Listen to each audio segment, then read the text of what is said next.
okay. As one of my several or 3 pharmacists that I treat, how long have you been in the pharmaceutical field? And give us a little bit of background about yourself. Gosh, that's embarrassing. I've been in the pharmaceutical field since 83. Well, actually, since 82. I graduated pharmacy school in 82. Tell us, what got you into the pharmaceutical field first? That's pretty funny. I was living in Chicago at the time. My family had transferred up there, and my mom had been a stay-at-home mom, and I really valued that. So I wanted a job where I could be home when my kids were home. And when I went into pharmacy school, it was one of those things, there was such a need that you could kind of come in after you dropped them off and leave before they got out. So you kind of could have a shortened day a little bit. By the time I graduated, the need for pharmacists has gotten so great that was gone. So I was hooked into the full-time kind of thing. Yeah. That's how I got into it. I wanted something medical, but I wanted something I could have a life with a family. Yeah. How has that changed since then? I mean, I know by the time you graduated school, there was a massive need for pharmacists. In the years since then, since you've been in the field, how has that changed? Well, there wasn't really much of a change until about maybe 10 years ago. And then all the states decided, oh, wow, we can charge a really high tuition. And they opened up Texas opened up 5 in the course of 2 years. And now there's a glut of pharmacists. They have too many. So that's just, there's plenty of them to go around. And there's a lot of them looking for full-time work that, they're having to do shorter hours than what they wanted. Okay. So originally, I came to the hospital for a massage event. And we do like to go to the hospitals because nurses and things like that, y'all need care.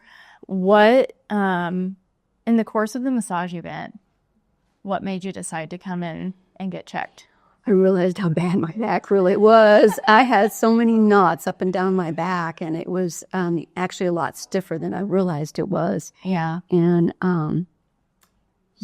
my posture had gone to pot. It was just, there was a lot going on. And so I didn't realize it was to the point it was until you touched me, and I'm like, whoa, I can feel those knots. How long had it been since you'd even had a massage at that point? Oh, geez, I'd only ever had one in my life before, and that was at another hospital week event that they had done for employees, and it was many years prior to that. Yeah. And they said, oh, wow, it's going to take about a year to get these things knocked out. And I didn't really feel it that much because I was younger, I guess. Yeah. But then when you did that one, I was like, whoa, okay, yeah, it's time. So when you came in, and I remember because what was your thoughts on chiropractors prior to coming to see me? Because I know it was different than what it is now. Oh, yeah. Yeah, it is definitely. Actually, one of my best friends in college, undergrad, her parents were both chiropractors, and that's what she ended up doing. But chiropractor, that whole field was very different than it is now. I mean, it was mostly just kind of, it wasn't as scientific. So I did not realize how much it had changed. And when I came in and found out what you did and the alignments and what you looked at, I was like, wow, this is turned into this huge science thing. And it's all about, getting the body back where it needed to be. And so I was quite impressed. So. Yeah, I remember that on your second day when you came in and we did the report, that I remember you saying that it was a lot of information for you to whiz from one visit. Quite a change since I had gotten out of school. Yeah. So what kind of aches and pains did you want to get checked out when you came in? Well, it was primarily my back and my neck because I had spinal bifida occulta.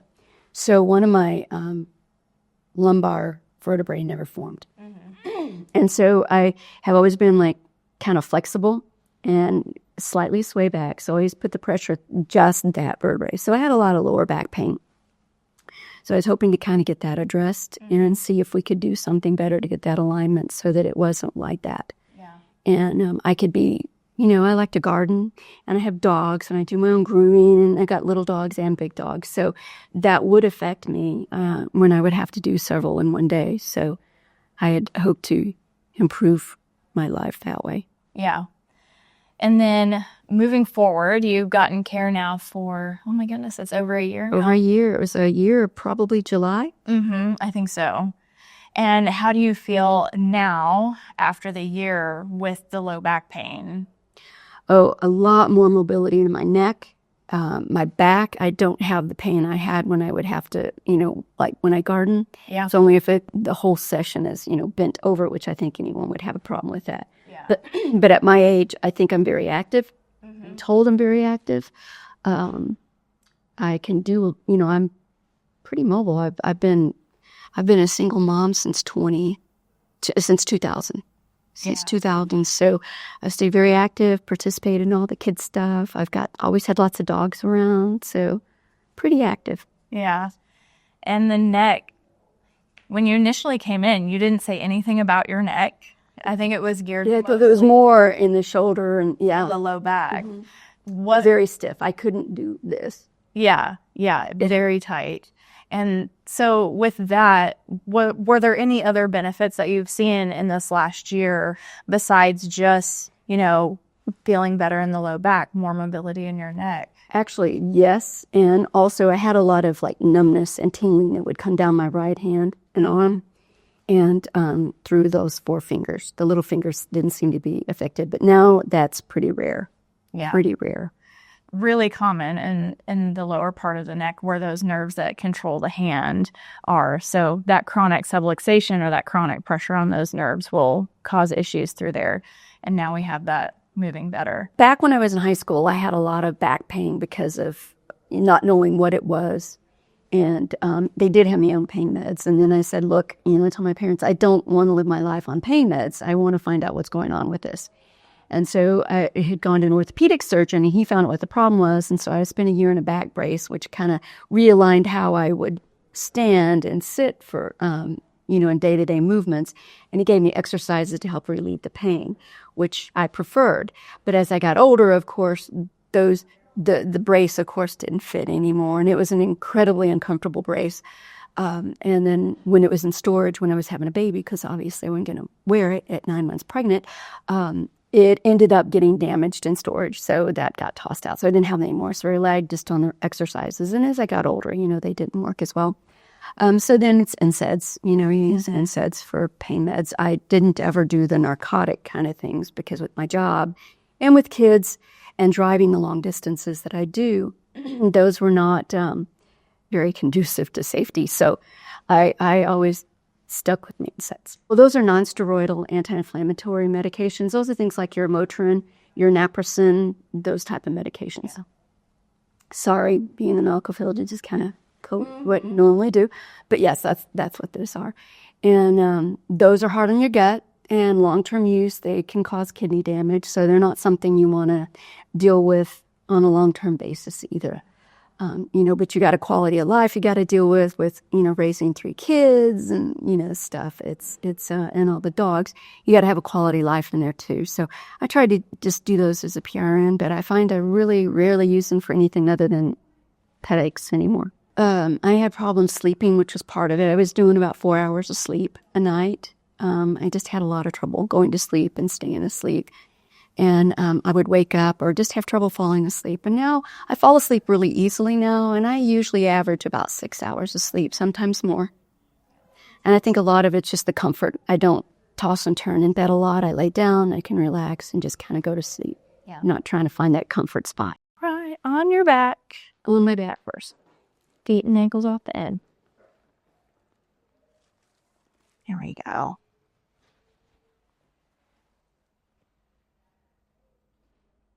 Yes, nice and even. Just as we would suspect. Inside trying to do that.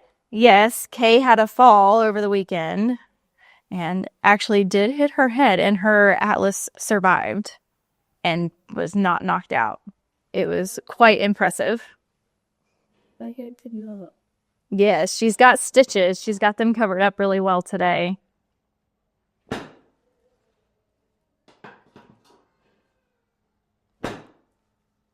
Nobody's going to mess with you at work, though.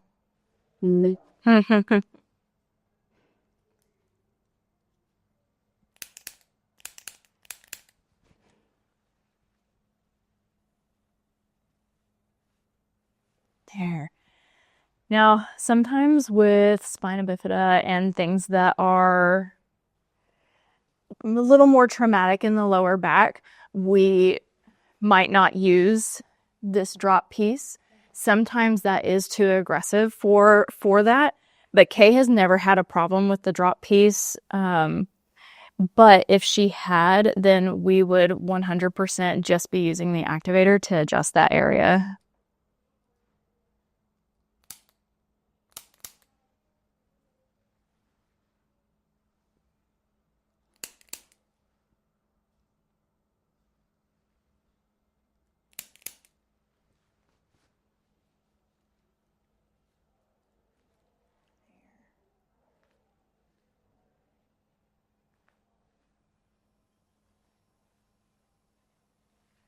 Well, good thing we were adjusting you again today. That was a lot for just being here yesterday.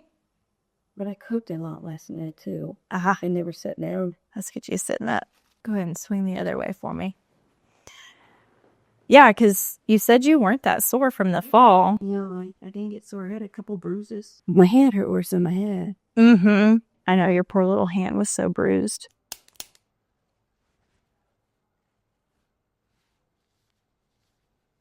Yeah, good movement there. Turn left and right. Yeah. Excellent. All right, officially done. Okay. Looks good.